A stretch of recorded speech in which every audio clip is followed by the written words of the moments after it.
Reserva. Eu me propus a falar aqui sobre pesquisa espírita, aspectos metodológicos.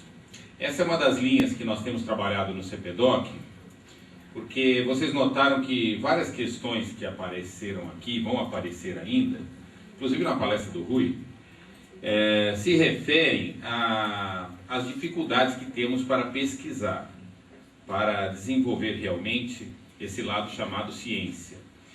E o que a gente observa é que um dos motivos é porque não temos trabalhado adequadamente as questões metodológicas, que são uma preocupação das várias áreas da ciência e não podem também deixar de ser preocupação no espiritismo. Nós vamos falar do objetivo dessa apresentação, depois um pouquinho sobre pesquisa científica, depois vamos falar sobre pesquisa espírita, depois alguns exemplos, depois vamos aplicar uns exemplos relacionados ao método que eu vou mostrar para vocês, que é apenas um dos métodos de pesquisa que a gente está buscando estudar como adaptar as pesquisas espíritas, é chamado método de estudo de caso, e depois algumas propostas de ação.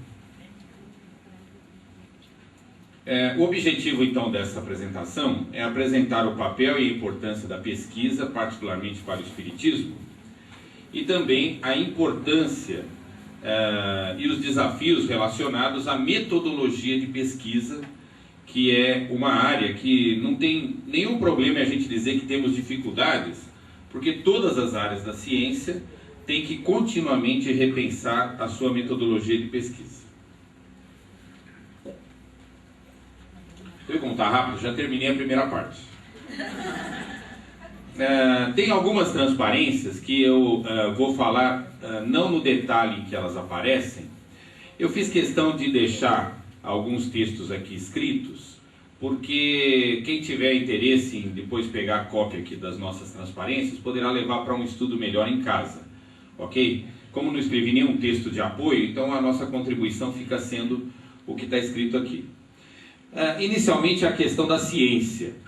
Tem várias definições de ciência e a gente pode considerar que elas, de uma forma geral, convergem para alguns pontos, como por exemplo, um conjunto de conceitos, conhecimentos racionais, certos ou prováveis, obtidos metodicamente. Reparem a questão da palavra metodologia. Segundo, um conjunto de atividades dirigidas ao sistemático conhecimento com objeto limitado. Ou seja, nós focalizarmos em um objeto com certo limite e, de forma sistemática, estudarmos aquele objeto. Isso é uma das características da ciência. Terceiro, nós podemos dizer que é um conjunto de descrições e interpretações que resulta da aplicação deliberada de uma metodologia especial. E quarto, uma visão mais abrangente, o conhecimento universal e necessário. Por que a via científica? Possivelmente, uma coisa que deva ser estudado é os resultados que a ciência tem obtido historicamente. E têm sido muito bons e muito importantes. Boa parte das condições de vida, ou do modo de vida, ou até dos pensamentos que temos hoje, é fruto do desenvolvimento científico. Existe um extraordinário sucesso prático alcançado, por exemplo, pela física, pela química, pela biologia, que colocam a ciência hoje no status do tipo, olha, a ciência é uma coisa que funciona. Embora seja reconhecido, mesmo pelos cientistas, que a ciência não é a única forma de busca de conhecimento. Na verdade, o que acontece, pegando aí a última frase, é que a gente assume implícita ou explicitamente que por detrás desse sucesso existe um método especial, um caminho mais ou menos certo e seguro para o conhecimento. Isso é apenas uma impressão, porque esse caminho não é tão seguro assim, mas é o status, vamos chamar assim, que a ciência tem na sociedade moderna. Por coincidência, Silvio Shibeni, em que eu me baseei para colocar essas palavras, é professor titular da Unicamp, na área de filosofia da ciência, e é também espírita, escreve em periódicos espíritas, por aí. Só que tem o seguinte, a ciência tem uma tradição, ela tem todo um desenvolvimento, e ela tem uma visão que foi se consolidando. Nós vivemos um momento, já não é de hoje, mas claramente estamos vivendo esse momento, em que a visão comum da ciência está sendo superada para novas visões. Qual que é a visão comum da ciência? De que ela começa por observações. Vocês já viram essa frase antes? Ciência de observação. Quem foi que definiu o espiritismo dessa maneira? O próprio Allan Kardec. No tempo em que ele viveu, claramente a visão científica era essa. Que você tem um fenômeno, você observa, analisa, induz uma teoria por trás dele e propõe essa teoria, né? Que tenta explicar um conjunto de fatos. Então a ciência começa por observações, as observações são neutras, existe uma expectativa de que tem um médium ali apresentando um fenômeno, eu sou observador e eu estou totalmente neutro em relação àquilo que está acontecendo ali. É uma visão tradicional da ciência. E a indução, de que a partir de um conjunto de fenômenos analisados, a gente pode generalizar para o modelo, uma teoria que viria através da indução. Só que aparecem os problemas, as dificuldades, e a ciência, de uma forma geral, está tendo essa dificuldade hoje. Principalmente com a questão da generalização. Reparem, vamos supor que eu observe durante um ano inteiro que os frutos de uma determinada árvore caem, amadurecem numa determinada fase do ano. Observo. E, portanto, concluo de forma generalizada, olha, os frutos dessa árvore amadurecem durante esse período do ano. Um problema que nós temos com a generalização é que nunca teremos certeza. Nunca teremos certeza. Ou seja, poderá acontecer de uma determinada fruta, num determinado período do ano não previsto, começar a se desenvolver um fruto naquela árvore. Por quê? Porque o fato de 999 vezes acontecer uma coisa não determina que na milésima vez isso também vai acontecer. Essa é uma dificuldade que a ciência tem, a questão da generalização. Nós precisamos ter muitos cuidados. Primeiro, o número de observações tem que ser muito grande para você poder induzir uma generalização. Segundo, deve-se variar amplamente as condições. Com chuva, sem chuva, com pessoas, digamos, interferindo no meio ambiente, não interferindo, e nunca se sabe exatamente quais são todas as variáveis em que você tem que mexer. Terceiro, não deve existir nenhuma contra-evidência. Se acontecer um dia de um fruto se desenvolver fora daquela época, automaticamente aquela teoria toda, desenvolvida com 999 observações, é derrubada. Okay? Por quê? Porque alguns pensadores perceberam que se tinha uma coisa que a gente poderia propor como um conceito científico, um deles era o princípio da falseabilidade, que determina o seguinte, que um princípio científico só pode ser considerado científico, um conceito, uma proposta, quando ele puder ser falseado. Ou seja, quando eu tiver condições de imaginar pelo menos um experimento que, se der um resultado que falseie aquele princípio, ele consiga derrubar aquele princípio.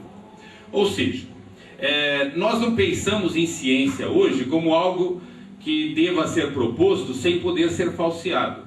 O que é um conceito falseável? Por exemplo, os planetas giram em órbitas elípticas em torno do Sol. Esse é um conceito desenvolvido a partir de um conjunto infinito de observações. É um conceito científico, porque se aparecer um dia um planeta que não gira de forma elíptica em torno do Sol, ele vai simplesmente derrubar esse princípio. Então o princípio só é científico quando existir alguma possibilidade de eu poder identificar num determinado momento uma forma de ser derrubado. Tem também outros princípios que a gente pode estabelecer. O que está acontecendo hoje? nós temos que, dessa visão tradicional, buscar novos caminhos, porque ela não resolve todos os problemas. Por quê? Porque imagine que eu comece a observar muitos fenômenos. Esses fenômenos podem, em determinado momento, derrubar a minha teoria. Ou podem, em determinado momento, corroborar a minha teoria. Conforme muitas coisas vão sendo corroboradas, eu crio um núcleo rígido, que é um conjunto de conceitos que já estão, digamos, consolidados. E existe um outro núcleo, que a gente chama de núcleo protetor, que é um conjunto de conceitos secundários que permitem explicar todos os fenômenos que estão ocorrendo. Quando ocorrer um fenômeno que falseie esse conjunto secundário, ele é adaptado e, em princípio, se busca manter o núcleo rígido. Agora, pode acontecer de um determinado fenômeno derrubar o núcleo rígido. Esse é o momento em que podemos, primeiro, pensar se ele não foi bem formulado. E segundo, até pensar na hipótese de derrubar totalmente aquela teoria. Bom, quando a gente fala em pesquisa, então, nós temos que pensar que a pesquisa é diferente do senso comum, porque ela busca ser feita sistematicamente, buscando construir esses modelos. E a pesquisa espírita, dizia Kardec, ela requer condições especiais e requer um outro ponto de partida. Vocês sabem que em outras áreas, como a psicologia, por exemplo, foi muito importante essa constatação de que não era exatamente seguindo os métodos das outras ciências que ela poderia se constituir como ciência. Ela tinha que constituir uma metodologia própria. Uma questão fundamental, por exemplo, é da gente pensar como lidar com indução e dedução. Pela indução é quando a gente tira conclusões gerais a partir de uma observação, como eu já citei. E pela dedução, quando a gente tira conclusões baseadas em princípios e leis a partir do raciocínio lógico. Nós temos que jogar com essas duas coisas para ir construindo os nossos modelos. A maioria das ciências já consolidadas se utiliza dos métodos quantitativos. Eu não vou detalhar aqui, mas o que eu posso dizer para vocês é que os métodos quantitativos, aqueles, por exemplo, com que a gente trabalha em laboratório, coloca uma certa quantidade de elementos para poderem reagir entre si e ver os resultados, muito utilizado na experimentação, é uma metodologia já bastante consolidada, que se utiliza de controle estatístico de processo e que chega a resultados bastante palpáveis hoje. O problema é que a grande maioria dos fenômenos hoje que se estuda não dá para serem reduzidos a fenômenos controlados e, portanto, que usem métodos quantitativos. Por isso que tem se desenvolvido cada vez mais os métodos qualitativos, que dão ênfase na pessoa que está sendo pesquisada, sobretudo a sua interpretação dos fatos.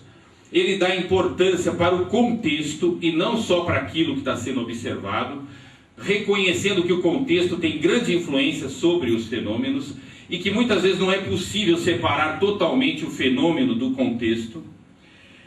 Terceiro, proximidade do pesquisador em relação ao fenômeno. Então se reconhece que o pesquisador tem influência ou pode ter participação no fenômeno que ele está estudando. E quarto, um quadro teórico menos estruturado, porque é menos consolidado, são fenômenos novos que estão aparecendo.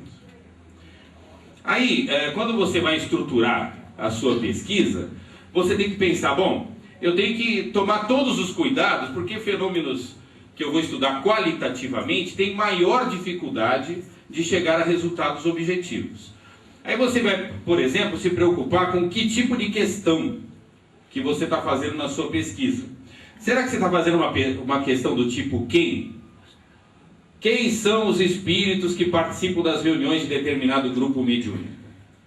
Será que é do tipo o quê?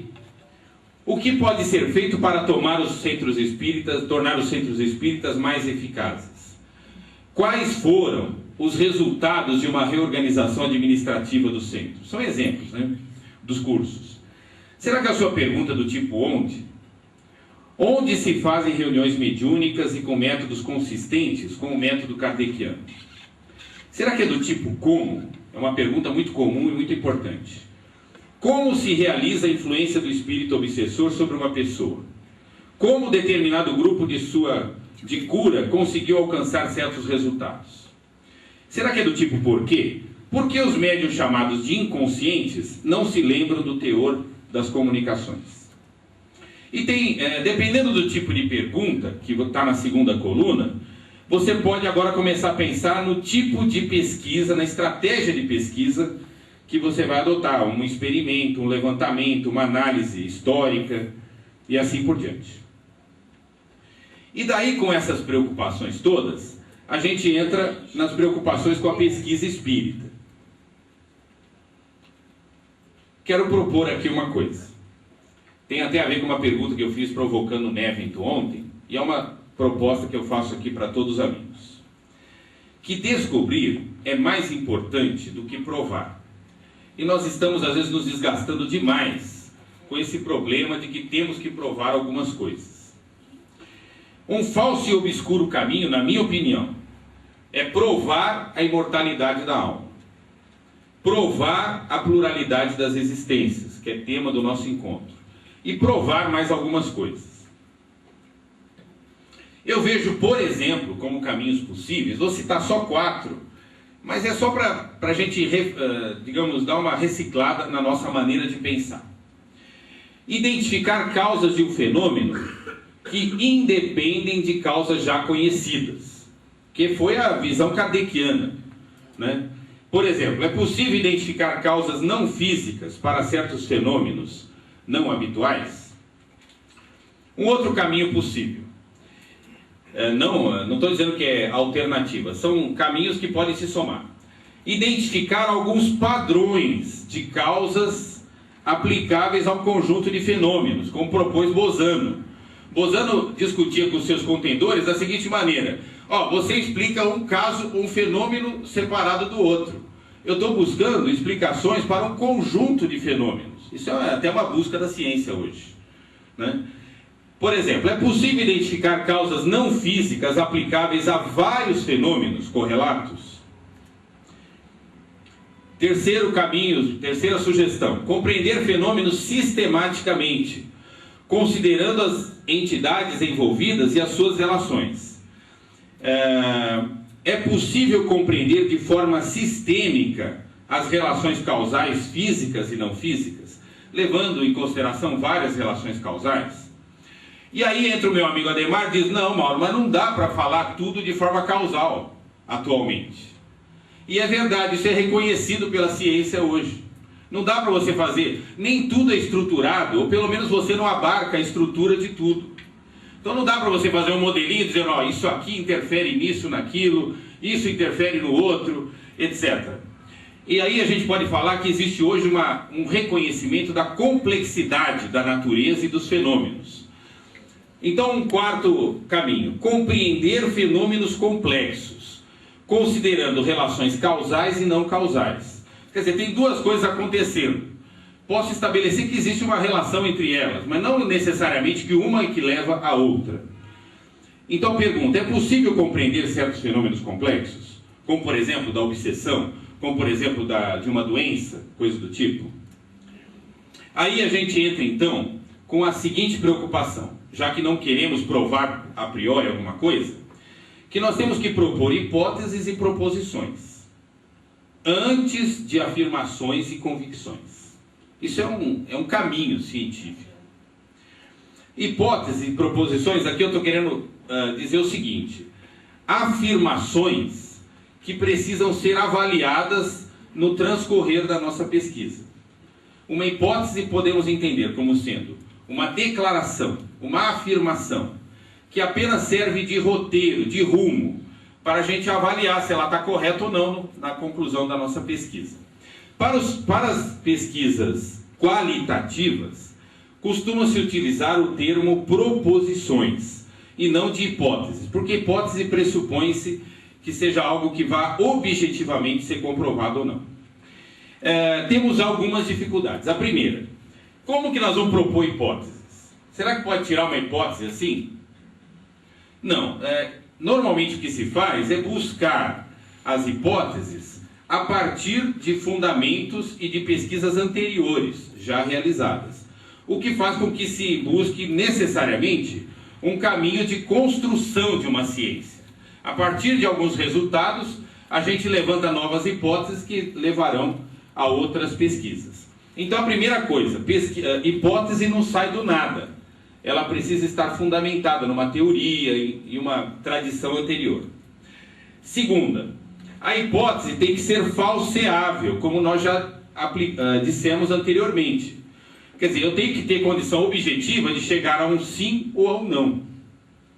Eu tenho que desenvolver uma pesquisa que me permita chegar à possibilidade de a hipótese ter sido falseada. Quer ver um exemplo de uma hipótese que não pode ser falseada?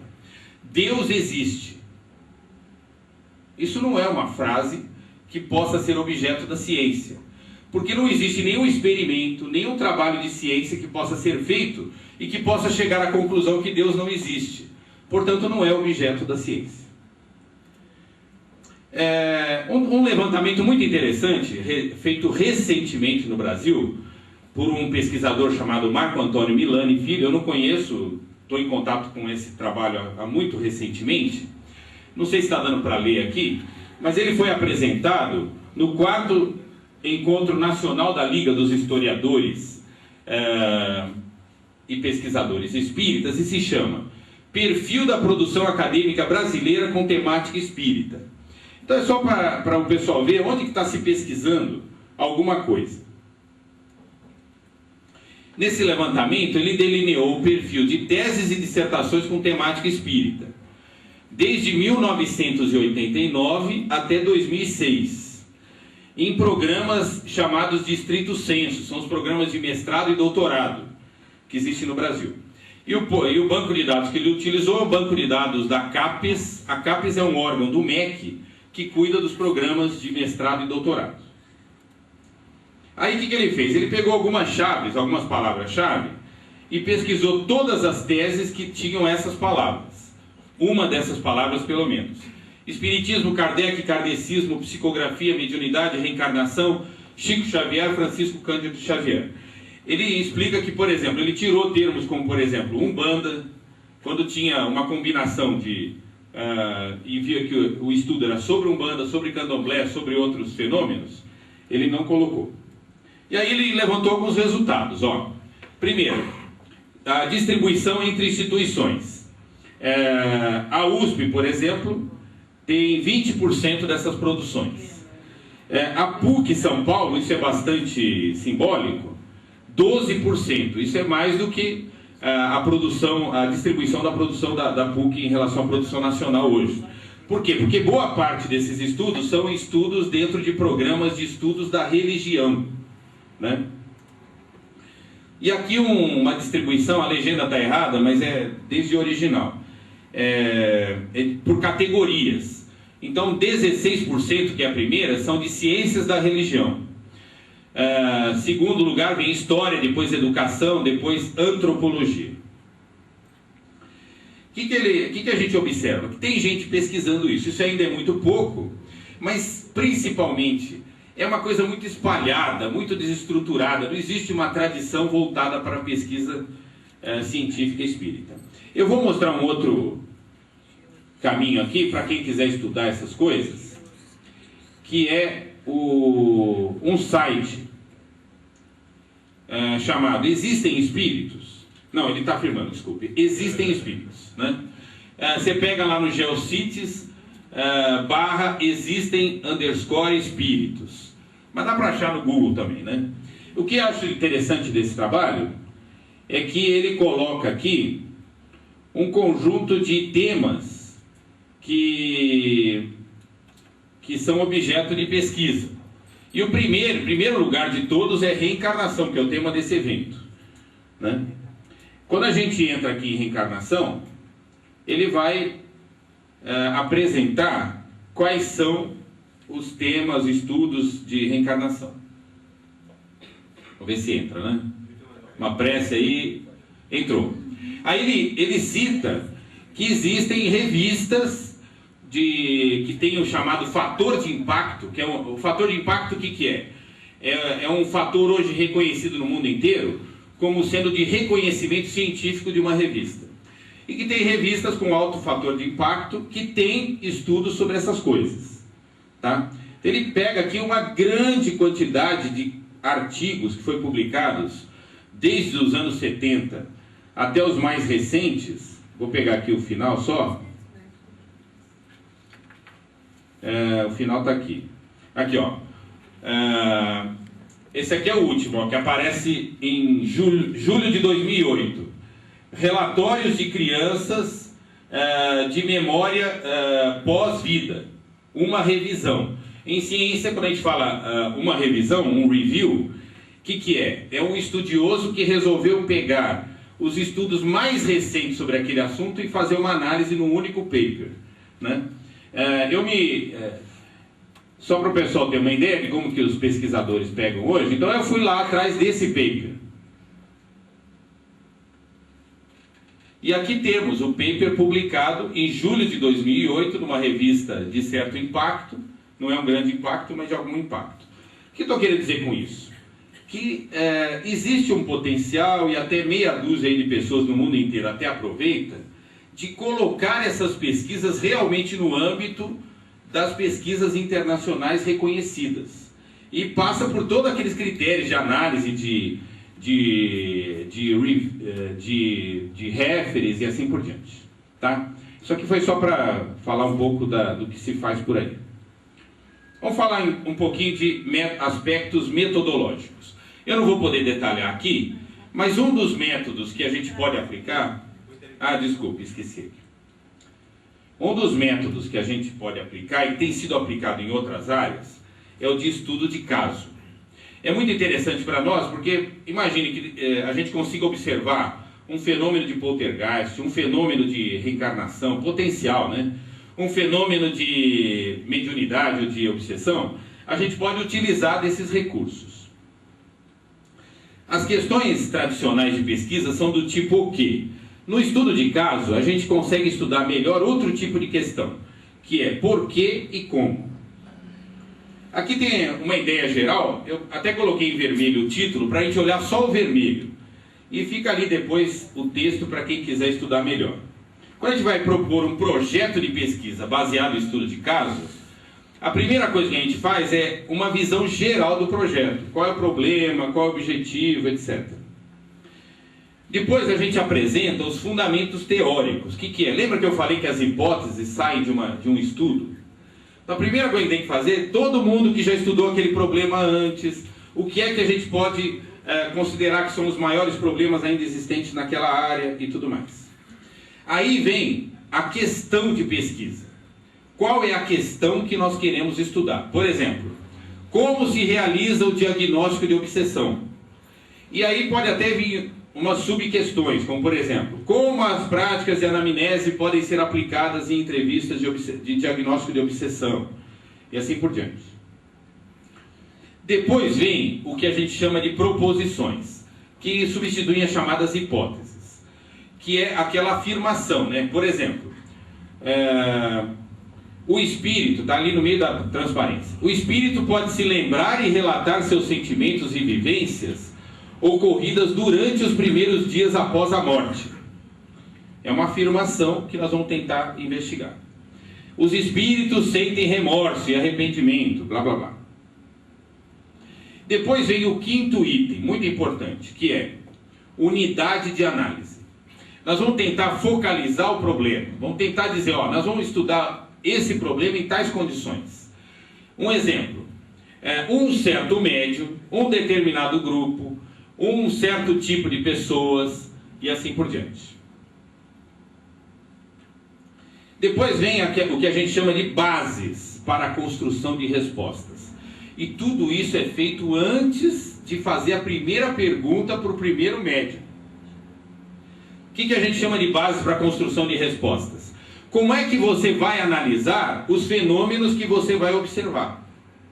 Por isso que a gente faz as hipóteses, porque a gente vai tentar dar uma direção para as pesquisas e a gente vai tentar prever antes. Olha, Se acontecer de confirmar isso, a gente faz tal coisa. Se não confirmar, a gente busca também tal coisa. Então, como que você vai trabalhar com as respostas? Sétimo, finalmente, um detalhe dos procedimentos de campo. Como que você vai buscar as credenciais para ir trabalhar nos locais? Quais são os procedimentos? Como que você vai usar o seu banco de dados? Como que você vai registrar os dados? E assim por diante. E ao final, os resultados. Você tem que apresentar os resultados. Os resultados detalhados, análise das proposições. E, para o final, análise das questões. E fazer depois um relatório.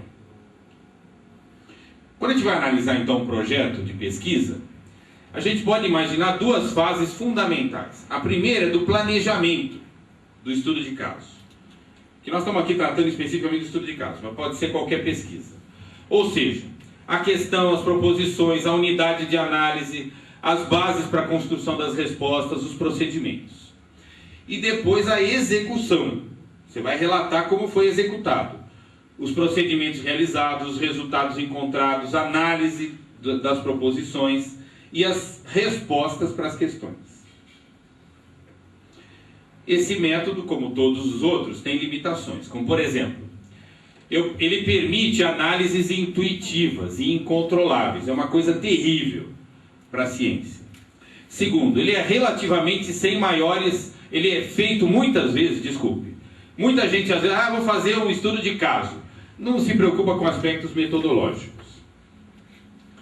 Terceiro, exige maior habilitação do pesquisador, porque ele tem que estar mais preparado para encontrar situações em que coisas não previstas podem acontecer e ele tem que interpretar. E quarto, a amostra em geral é muito pequena e dificulta um estudo quantitativo. Então, apenas alguns exemplos aqui de questões de pesquisa que a gente poderia propor, só para exercitar o nosso raciocínio. Primeiro, como o médium atua na comunicação consciente? Poderia ser um objeto de um estudo de caso. Como o médium atua na comunicação inconsciente? Também poderia ser. Proposições relacionadas a esse tema, o animismo. É possível identificar, é uma afirmação, tá?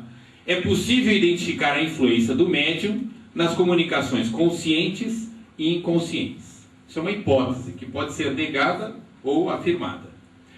Há características diferenciadoras entre essas influências. É uma hipótese. É possível correlacionar características culturais, intelectuais, morais do médium com o teor das comunicações. É uma proposição. Vamos pegar no tema reencarnação, por exemplo. Questões. Como afloram informações objetivas que sugerem reminiscências de vida passada?